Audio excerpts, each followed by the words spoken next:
Hi hello friends, நான் doctor Raman, child specialist.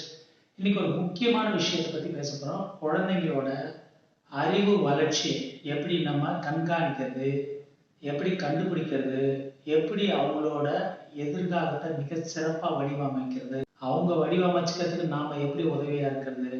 So இதை பற்றி தான் நம்ம பேச போகிறோம். சரி, நம்ம விஷயத்துக்கு போகிறதுக்கு முன்னாடி நம்ம சேனலை சப்ஸ்கிரைப் பண்ணுங்க, பெல் பட்டனை கிளிக் பண்ணுங்க. ஒவ்வொரு பேரண்ட்ஸுமே ஆசைப்படுறது என்னன்னா, தன்னோட குழந்தை மற்ற எல்லா குழந்தைங்களோட சூப்பர் கிட்டா இருக்கணும், சூப்பர் இன்டெலிஜென்ட்டா இருக்கணும், நிறைய அச்சீவ் பண்ணணும், பெருசா சாதிக்கணும். ஸ்போர்ட்ஸ்ல இருந்தாலும் சரி, வேற எந்த விதத்திலையும் தன்னோட டேலண்ட்ல, படிப்புல, எல்லாத்துலயுமே மற்ற குழந்தைங்களோட சூப்பரா இருக்கணும் அப்படின்னு நினைக்கிறாங்க. சரி, இது ஒன்றும் தவறு இல்லை. எல்லா பேரண்ட்ஸுமே எதிர்பார்க்கறது தான் தன்னோட குழந்தை மற்ற குழந்தையோட குறைவா இருக்கக்கூடாது, ஒரு படி மேல இருக்கணும் அப்படின்னு நினைக்கிறது.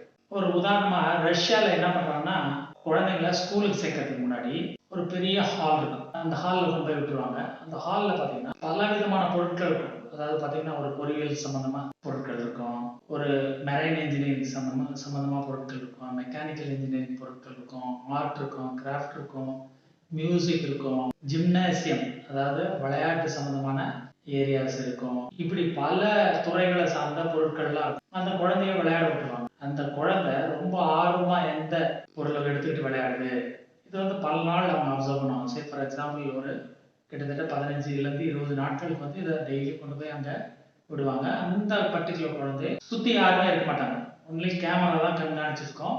இவங்க வந்து அந்த குழந்தைய அறியாம இவங்க பார்த்துட்டு இருப்பாங்க. அந்த குழந்தை எந்த பொருளை போய் ரொம்ப இன்ட்ரெஸ்டோட எடுக்குது, ஃபார் எக்ஸாம்பிள் இப்போ ஒரு மெக்கானிக்கல் பொருள் எடுக்குது, எதையா ஃபிட் பண்ணுது, அந்த மாதிரினா அது சம்மந்தமா. சில குழந்தைங்க பார்த்தீங்கன்னா ஃப்ளைட் ஓட்டுற மாதிரி உட்காந்துட்டு அது மிமிக் பண்ணுவாங்க. ஸோ அவங்க வந்து பைலட் ஆகிறதுக்கு வாய்ப்பு இருக்கு. ஒரு சில குழந்தைங்க பார்த்தீங்கன்னா நல்லா குதிக்கும், விளையாடும், ஜிம்னாஸ்டிக்ஸ் எல்லாம் பண்ணும். ஸோ அவங்கள வந்து ஸ்போர்ட்ஸ்ல என்கரேஜ் பண்ணுவாங்க. சில குழந்தைங்க பார்த்தீங்கன்னா ஆர்ட், கலர் கலராக பெயிண்டிங் இதெல்லாம் பண்ணும்.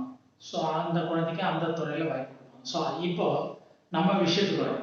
ஒவ்வொருத்தருமே உங்க குழந்தைய பலவித துறைகளுக்கு வந்து நீங்க அவங்கள வந்து எக்ஸ்போஸ் பண்ணணும். அப்படி அவங்க போகும்போது அவங்களுக்கு கலர் பென்சில் வாங்கி கொடுக்கலாம், சில பொம்மைகளை ஃபிட் பண்ற மாதிரி அதுக்கான வாய்ப்புகளை கொடுக்கலாம், இல்ல புத்தகங்களை படிக்கிறது, இல்லைன்னா பேச வைக்கிறது, இல்லைன்னா சிங்கிங், டான்சிங், இல்லைன்னா கேம்ஸ், இந்த மாதிரி பல வாய்ப்புகளை கொடுக்கும். அந்த குழந்தைக்கு வந்து ஏதாவது ஒரு துறையில ரொம்ப இன்ட்ரெஸ்ட் இருக்கும். அந்த இன்ட்ரெஸ்ட் காட்டும்போது அந்த பர்டிகுலர் துறையில ஃபுல் சப்போர்ட் கொடுத்துட்டு அதுக்கான வாய்ப்புகள் எல்லாம் நம்ம வந்து அதிகரிச்சு கொடுக்கணும். சே ஃபார் எக்ஸாம்பிள் சில குழந்தைங்க படிப்புல இன்ட்ரெஸ்டே இருக்காது, ஆனா விளையாட்டுல பிரமாதமா பண்ணுவாங்க. அப்ப அந்த குழந்தைய இல்ல எதுக்கும் படிச்சுக்கிட்டோம், எதுக்கும் ஒரு இன்ஜினியரிங் முடிச்சுக்கிட்டோம், அதுக்கப்புறம் அவன் நினைச்சது போய் சாதிக்கிட்டோம் அப்படிலாம் சொல்லவே கூடாது. சின்ன வயசுல இருந்தே ஸ்போர்ட்ஸ்ல சாதிக்கும் போது தான் அவங்க வந்து பெரிய அளவுல வர முடியும். இல்ல என் பிள்ளை வந்து ஒரு டிகிரியாவது வாங்கிக்கிட்டோம் அதுக்கப்புறம் வேணா ஸ்போர்ட்ஸ் போட்டோம் அப்படின்னீங்கன்னா அதுக்கப்புறம் அவங்களோட ஆர்வம் மாறிடும், வாழ்க்கை பாதையே மாறிடும். ஸோ இந்த மாதிரி தான் சில குழந்தைங்க நல்லா ஆர்ட் ஒர்க், பெயிண்டிங் ஒர்க்லாம் பண்ணுவாங்க, அதை நம்ம என்கரேஜ் பண்ணதில்லை. சில குழந்தைங்க ஓரிகேமியில் நல்லா பண்ணுவாங்க, கிராஃப்ட் ஒர்க் நல்லா பண்ணுவாங்க, அதை நம்ம என்கரேஜ் பண்ணதில்லை.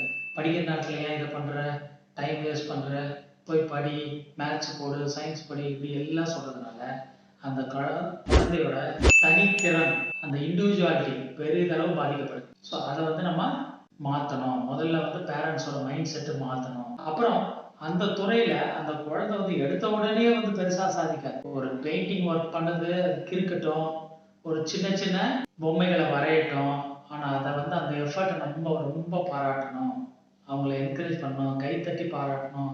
இப்படி பாசிட்டிவா அந்த குழந்தைய பாராட்டும் போது அந்த குழந்தைக்கு ஓ நமக்கு இந்த ஃபீல்ட்ல நல்ல திறமை இருக்கு, நம்ம இதை மேலும் வளர்த்துக்கணும் அப்படின்னு சொல்லி மேலும் மேலும் மேலும் ஆர்வமா இருக்கும்.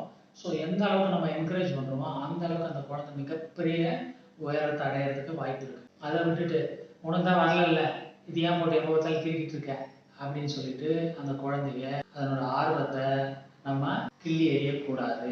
சொல்லப்போனா எக்ஸ்ட்ராடினரி டேலண்டட் கிட்ஸ் அவங்க படிப்புல கூட இருக்குல்ல பார்த்தீங்கன்னா, மற்ற அவங்களோட சக மாணவர்கள் அதே கிளாஸ்ல இருக்கிற மற்ற மாணவர்களோட இவங்களுக்கு வாய்ப்பு அதிகம் தேவைப்படுது, இன்னும் அவங்க திறமையை வெளிப்படுத்துறதுக்கும் நிறைய தேவைப்படுது. ஸோ இதுதான் சூப்பர் கிட்ஸ். ஸோ அப்போ அதுக்கேற்ற மாதிரி நம்ம அவங்களுக்கு ஒரு தனி வகுப்போ, இல்லை ஒரு செமினார் கிளாஸோ, இல்லை ஒரு எக்ஸிபிஷனோ, இந்த மாதிரிலாம் வாய்ப்புகளை தந்து பார்க்கணும். அப்பதான் அவங்க நிரூபிக்க முடியும். அதை விட்டுட்டு நீ படிச்சிரு, பேசிக்கா எல்லாத்தையும் படிச்சு தெரிஞ்சுக்கோ, அதுக்கப்புறம் உனக்கு இன்ட்ரெஸ்டான துறையில போய் சாதிக்கலாம் அப்படின்னு சொல்லி அவங்கள அழுத்தக்கூடாது.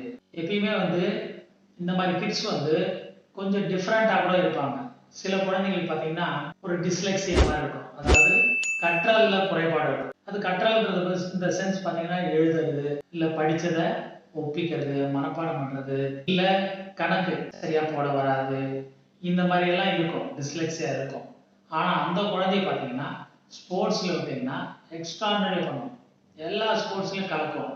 ஸோ அப்போ அவனை அந்த விளையாட்டு துறையில கொண்டு போய் விடணும். அவனோட ஆர்வத்தை கண்டுபிடிக்கணும். அதுல எந்த பர்டிகுலர் விளையாட்டு அவனுக்கு பிடிக்குதுன்னு பார்க்கணும். அந்த விளையாட்டு விளையாடுறதுக்கு தேவையான உடையிலிருந்து ஷூஸ், அதுக்கான இன்ஸ்ட்ருமெண்ட்ஸ், அதுக்கான கிளாஸஸ், அதுக்கான கோச், அதெல்லாம் வச்சு பண்ணும்போது அவங்க உண்மையிலேயே பிரமாதமா வருவாங்க.